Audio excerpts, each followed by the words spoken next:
explanation for why the significant others couldn't go to Coldplay. That's another part of it I want. I've got to go. We got work tickets. I wish I couldn't go, but I have to. I got to bring people from work. It's like, yeah, okay, dude.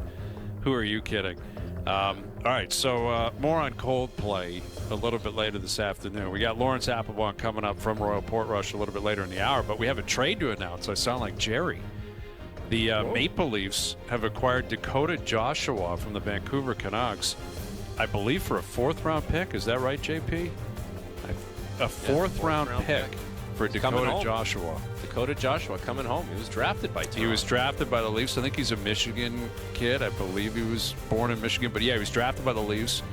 And, he had health issues last year, obviously, that, delayed the start of his season.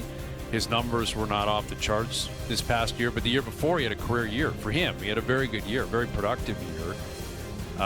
But he can play center, he can play wing. He's a big guy. It's kind of like is this kind of like another Nicholas Waugh? Like, how would you describe, Joshua and what kind of role he's going to play for the Leafs? He's, because we've been talking about what Brad Treliving says, like last year it was more snot, this year it's DNA that needs to change.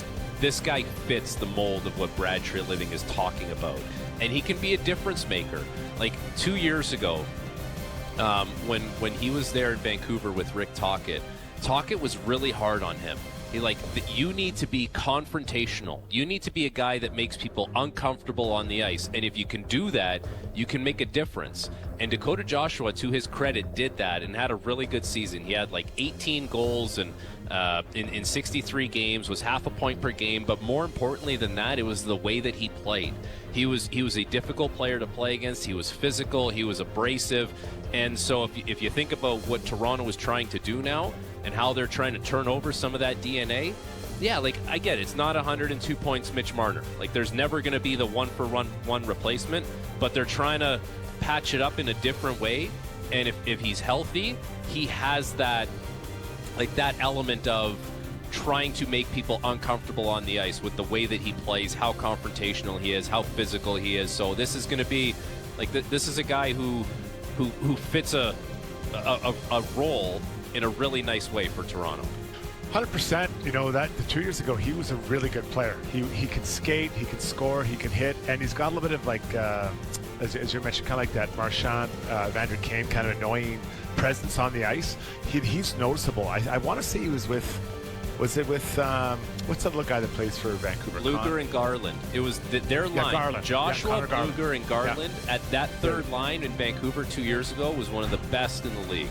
Really third good. Lines wise. Anyway. 100%. Really good. So do you put him up beside, is it maybe Lott or beside Nick Waugh, and try to get that going again, right? And just the other day we were talking about the third line or the bottom six for the Leafs. I think this adds something there. I think he can score, he can hit, he can be a lot of things. Now, what is his cap? Is it like $3 or $4 million? It's in the high threes. Yeah. It's just under 4.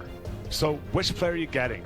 Was it the player 2 years ago or last year? Last year, as you mentioned, I think he actually had testicular cancer. He did, yeah. And the treatment really, and that would have thrown his, just all that, emotionally, not to mention physically, what that does. I don't think he ever got on track.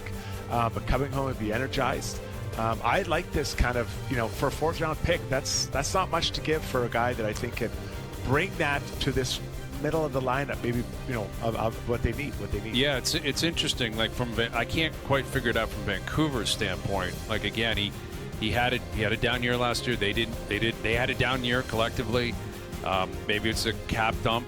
I would guess they have something else cooking. Maybe they're in on someone else, or they have a couple of other things coming, and they had to unleash somebody. But for a fourth rounder in 2028. Again, I guess a little bit surprised another team wouldn't step in and offer that and possibly bring him in. Again, because he's 6'3", he's 29 years old. He's Nick Waugh's 6'3" and shoots right. Joshua's 6'3" and shoots left. Can play center. It is going to be interesting. These are clearly bottom 6 players. This is not a guy who's going to play on the wing with Tavares or Matthews or whatever. Up front, it's going to be Matthews and Knives, Tavares and Nylander, and they're going to figure out who else is going to play with them. Michelli's got to be up there. Michelli will be one of them. think. Maybe it's Max Domi is another one. You know, they're going to work that out. But I think in the bottom six, you mentioned Lawton. Joshua, Lawton, Waugh, like you've got three veteran guys who I think can play center. They can play the wing if need be. I think this is a precursor to David Camp clearly not being a part of the team in the future. I mean, I don't think that would surprise anybody. He didn't play in the playoffs, but they're going to have to find a way to unload that. You know, Calle Yarncroke. Yeah, is Yarncroke going to be a part of this? Dakota Joshua fills more of a role, like a clearly defined role that makes your team harder to play against than Calle Yarncroke. Yarncroke's like he's a versatile guy. Do you think he'll play center, Frank, or do you think he'll play up? Like, could you see a scenario where it's Matthews, Tavares, Waugh, Joshua? Like that's your 1, 2, 3, 4 up the middle. Could be, yeah. Like it could give you flexibility. Like you could go Lawton, you could go Joshua. I think when he was playing his best in Vancouver, Bluger was the center, and it was Garland, Bluger, and Joshua. So in my mind, I see him coming into the fold as a winger, but at least you have a little bit of flex that way. And it gives them a bit more chance to get more minutes, too. When you're playing fourth line center, not getting as many as a third line left winger. Obviously, I'm talking 5-on-5. I don't know if he fits it. Well, obviously, probably not power play. Maybe some penalty kill. But I see him as a big, heavy winger. You know, when you're playing against the Florida, he can go out there and he can get to those D. He can make it happen. Like 2 years ago, he was a really impact player for the Canucks. Again, last year, not there. But I think this is a sneaky pickup if he can get back to that level. Yeah, it's an interesting move. The Leafs acquiring Dakota Joshua from Vancouver for a fourth-round pick in 2028. Now, again, part of that could be because he does have some term and some money that the Leafs, you know, because Vancouver's not retaining any money that we're aware of as of right now.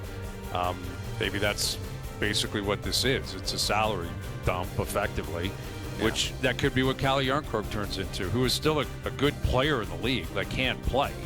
You know, David Camp can play. Like there's going to be a market for him to play somewhere in the league. There's 32 teams.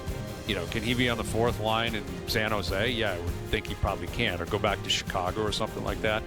But if Joshua's getting a fourth, you know, that's what you would expect at best. You know, if you're going to move off those two guys, you're not going to get anything. Well, and now, Hayes, like, think about Toronto's lineup, okay? So you're going to have, let's say you have Nyes on your top line. You can have some combination now of, like, Bobby McMahon, Dakota Joshua, Nicholas Waugh, Scott Lawton.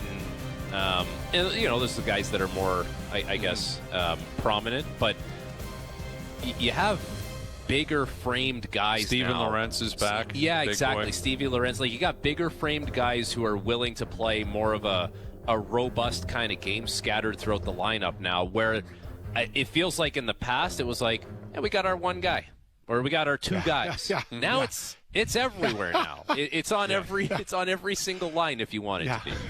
I love that. He can do it. That guy will be physical.